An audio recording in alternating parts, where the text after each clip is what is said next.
Sa video na ito, ihahatid ko kayo sa isang kakaibang paglalakbay sa tren ng mangkukulam.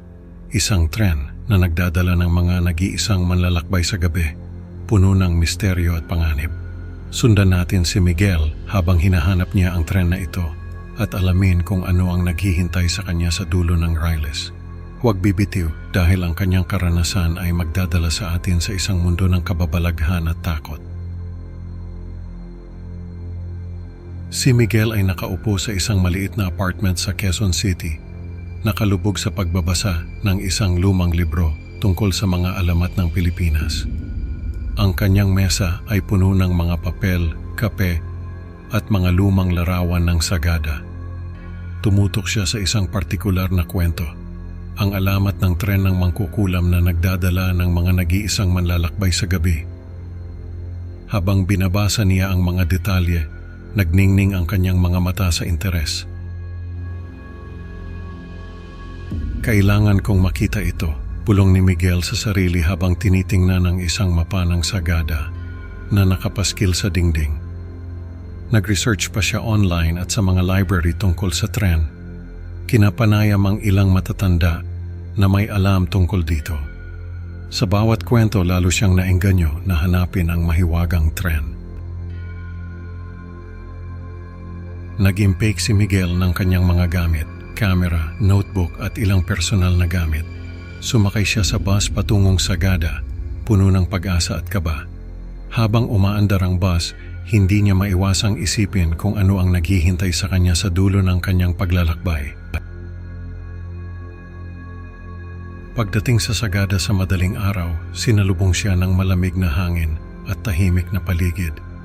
Nababalot ng manipis na hamog ang mga kabundukan, nagbibigay ng kakaibang ambience sa lugar.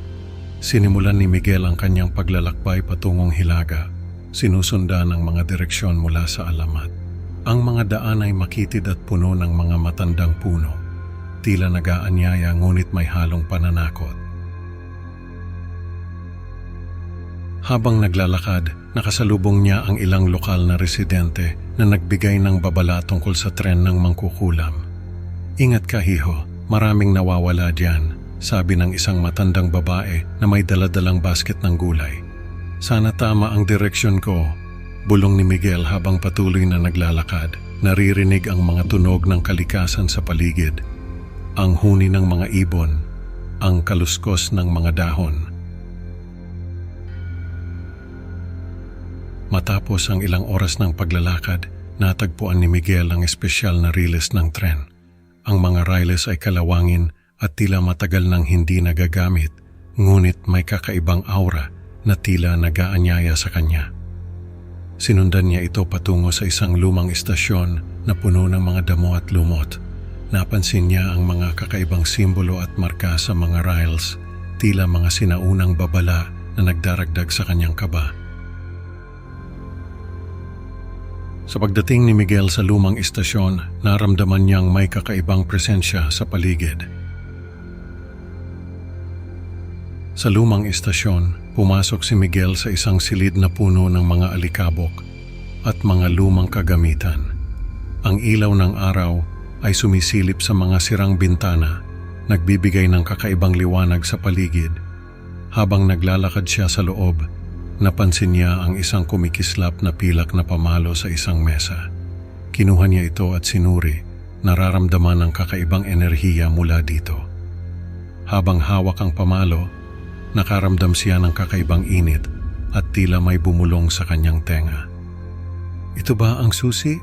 tanong ni Miguel sa sarili habang hawak ang pamalo. Habang hinihintay ni Miguel ang tren, narinig niya ang malalim na tunog ng tren na papalapit. Ang kanyang puso ay bumilis sa kaba. Dumating ang tren ng mangkukulam, isang lumang tren na may mga kalawangin at punit-punit na mga kortina. Ibinigay ni Miguel ang pilak na pamalo sa tagapaglingkod ng tren na may mga mata na tila walang kaluluwa. Sumakay siya sa tren at naghintay hanggang sa makarating ito sa destinasyon nito. Isang tigang at mahamog na kapatagan na puno ng mga buto at kalansay. Sa kapatagan, nagkubli si Miguel sa hamog upang maiwasan ang mga tagapaglingkod ng mangkukulam. Ang paligid ay tahimik at nakakatakot. Nakita ni Miguel ang isang lumang simbahan na nakatayo sa gitna ng kapatagan. Nagmadali siyang pumasok dito. Diyos ko, ano itong lugar na ito? Bulong ni Miguel habang naglalakad sa pasilyo na puno ng mga nabubulok na bangkay at mga pugot na ulo.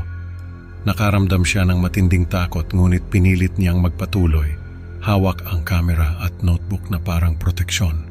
Ang masangsang na amoy ay halos magpahilo kay Miguel, ngunit nagpatuloy siya hanggang sa dulo ng pasilyo kung saan natagpuan niya ang isang aklatan na naglalaman ng mga sinaunang libro na tinatawag na ang mga annals ng koneksyon.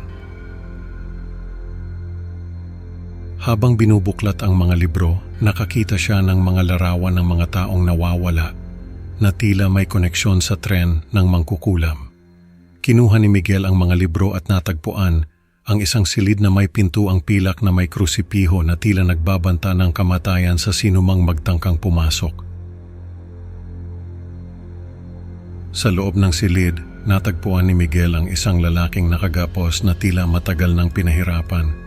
Ang mga sugat ng lalaki ay sariwa at ang kanyang mga mata ay puno ng takot. Tulungan mo ako, bulong ng lalaki bago siya tuluyang nawalan ng buhay.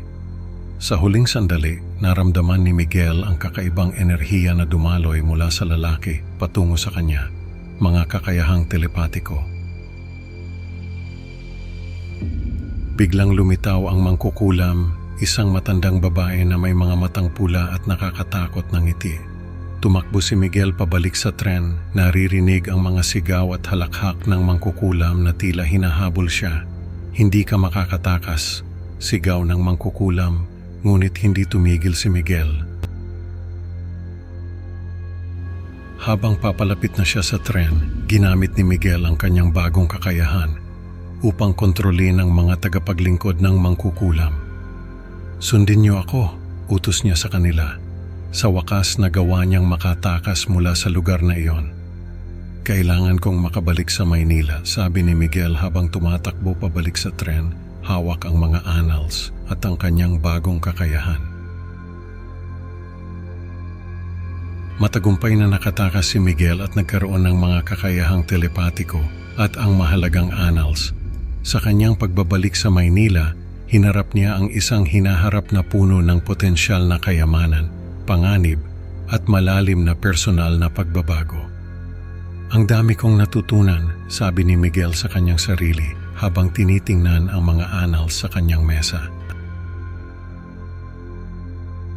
Ang kanyang bagong mga kakayahan at kaalaman mula sa annals ay nagbigay sa kanya ng kakaibang pananaw at inspirasyon para sa kanyang mga susunod na akda, ngunit nagdala rin ng mga bagong hamon at panganib na kailangan niyang harapin. Ang kanyang buhay ay nagbago ng tuluyan at sa bawat pagsulat niya ng bagong kwento, lagi niyang naaalala ang kanyang karanasan sa tren ng mangkukulam. Ang kwento ni Miguel ay nagtuturo na ang paghahanap sa misteryo ay may kapalit na panganib. Salamat sa pakikinig, mga ka-creepy. Huwag kalimutang mag-like at subscribe para sa mas marami pang nakakatakot na kwento. Kita-kits sa susunod na upload. Tandaan, sa dilim ng gabi, baka may tren na naghihintay sa'yo.